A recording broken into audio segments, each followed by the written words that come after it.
morning, dear students.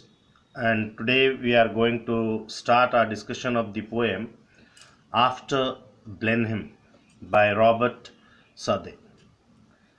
Now, Robert Southey was an English romantic poet, and romantic poets focused primarily on their emotions, nature, beauty, and in general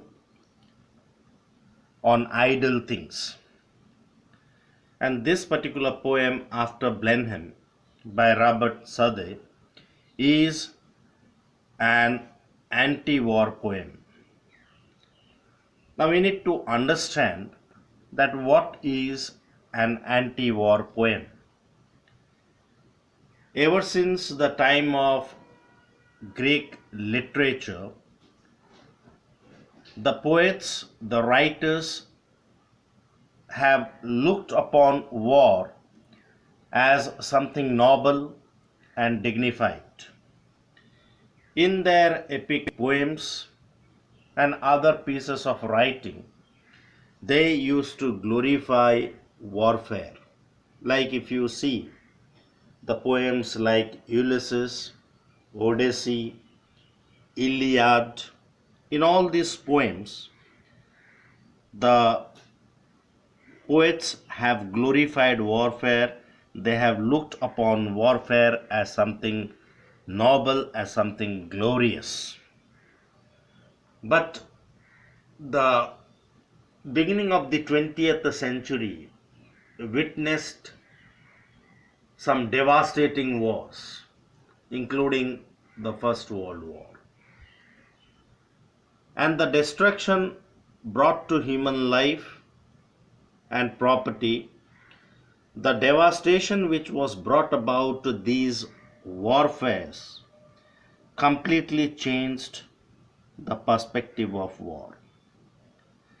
Now people started criticizing warfare, and this criticism could clearly be seen in poems and different literary pieces.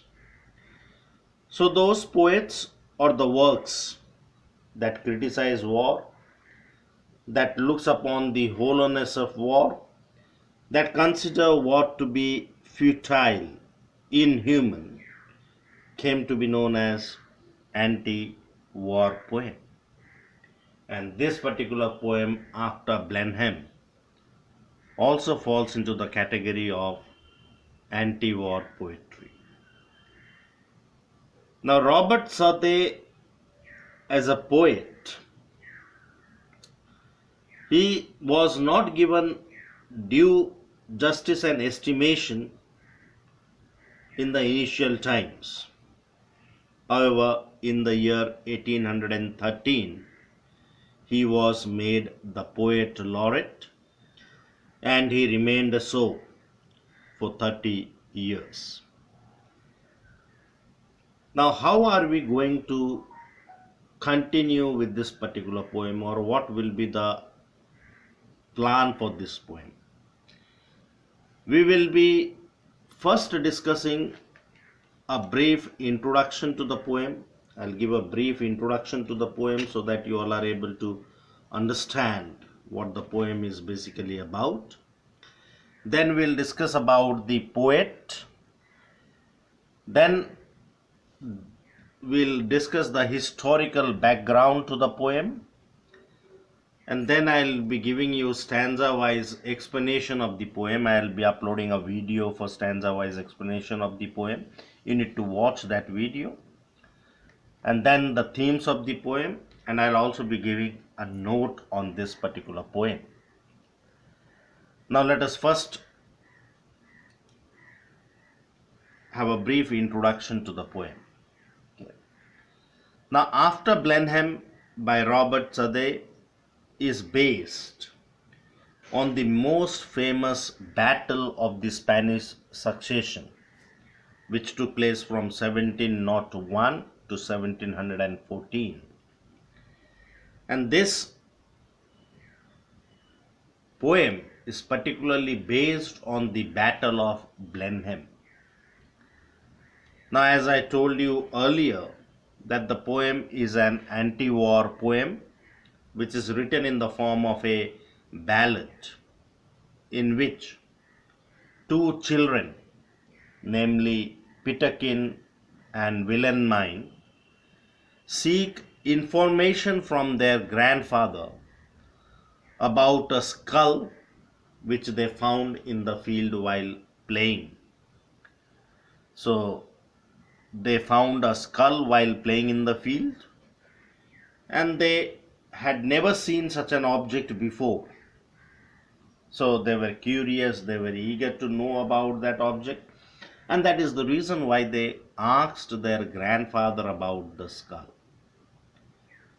The grandfather tells them about the war that resulted in the destruction of several houses, civilian casualties, rotting corpses, dead bodies, and the war also indicated, showcased inhumanity.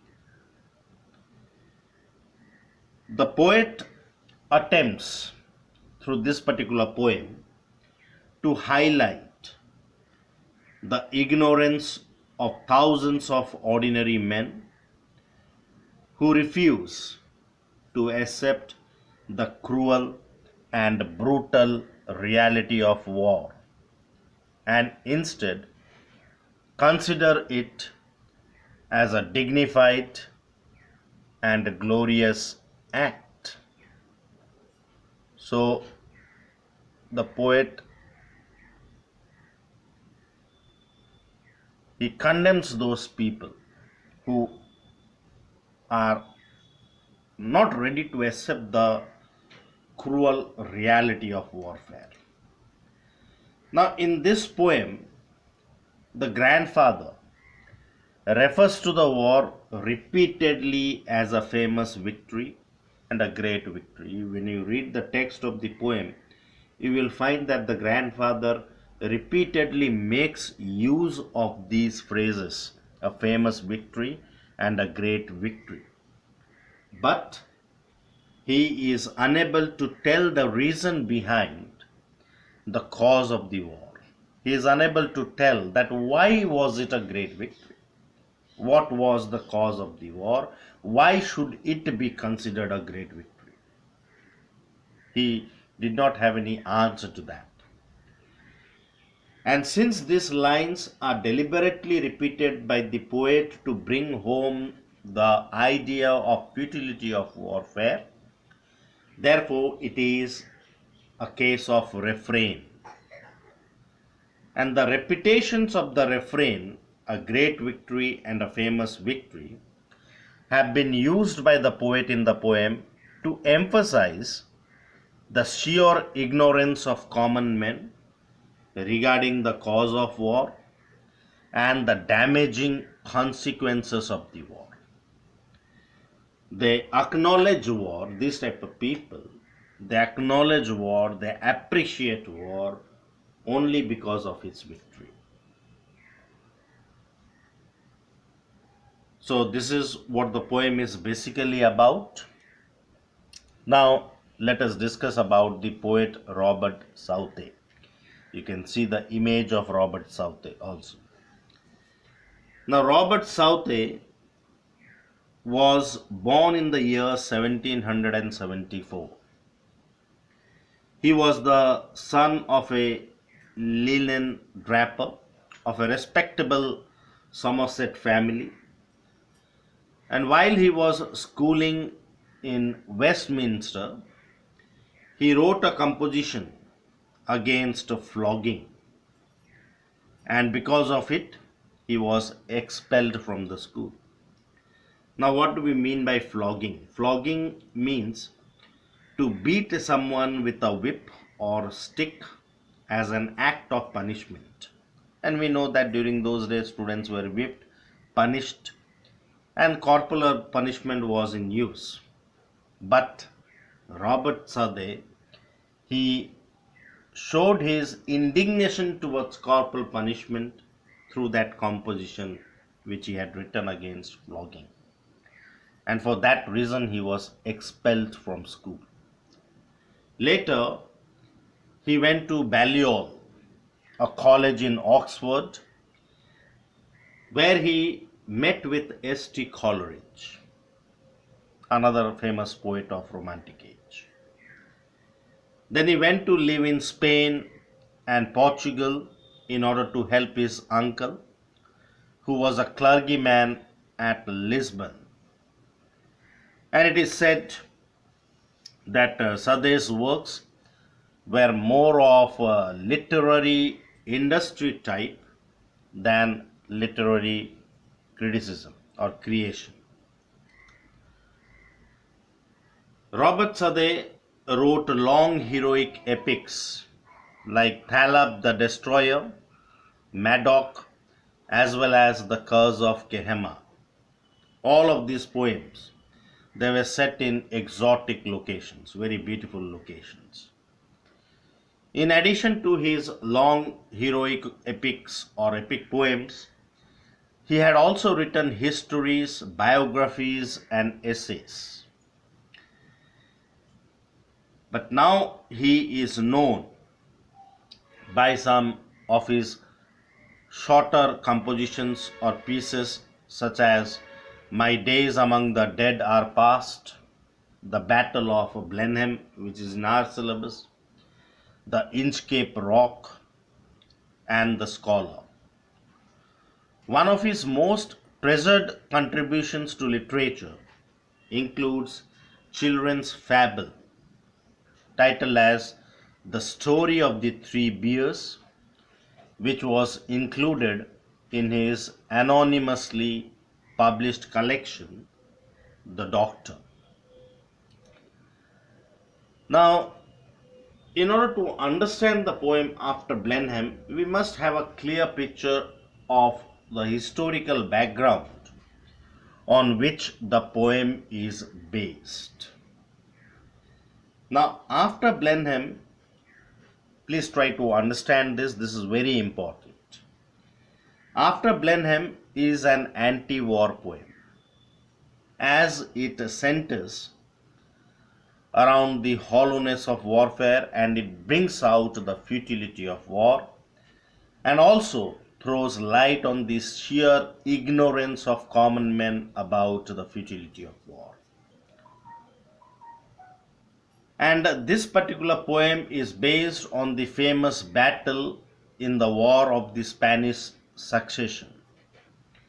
Actually, Blenheim is the English name for the German village of Blindheim, which is situated on the left bank of the Danube River in Bavaria in southern Germany. In November 1700, the grandson of King Louis XIV of France acceded to the throne of Spain as Philip V. So the grandson of King Louis XIV, he acceded to the throne of Spain as Philip V, and this happened in 1700. Austria and other European countries, they saw this particular act of Philip V as an unfair plan of the French king to increase his power and influence. So Austria and other European countries, they thought that grandson of King Louis XIV of France, he acceded to the throne of Spain, and this development was an unfair plan of the French king to increase his power and influence. As a result, a war broke out in 1701 between Austria and France. So a war broke out between Austria and France. Furthermore, England and the Netherlands allied themselves with Austria. England and Netherlands, they joined with Austria, they formed an alliance. The German principalities of Bavaria and Cologne, and the Italian principalities of Mantua and Savoy allied themselves with France. So England, Netherlands allied with Austria. German principalities and Italian principalities, they allied themselves with France. And as the war progressed, Portugal and various German dominions, including Prussia and Hanover, entered the war on the side of Austria. In addition, Savoy, that is one of the Italian principalities which had allied with France, it renounced its alliance to the French and joined Austria, the anti-French coalition. Therefore, in 1704, the coalition of Austria, England, Netherlands, Savoy, and German dominions like Prussia and Hanover, they defeated French and Bavarian forces at the Battle of Blenheim, which was one of the most important battles of the war. Now, among the conquering heroes in that Battle of Blenheim were England's Duke of Marlborough and Savoy's Prince Eugene. They were the conquering heroes. Now, we do till here in this video. I'll be sending you another video for the explanation of the poem. Please go through that video, and if any doubt you can ask. Thank you and stay blessed.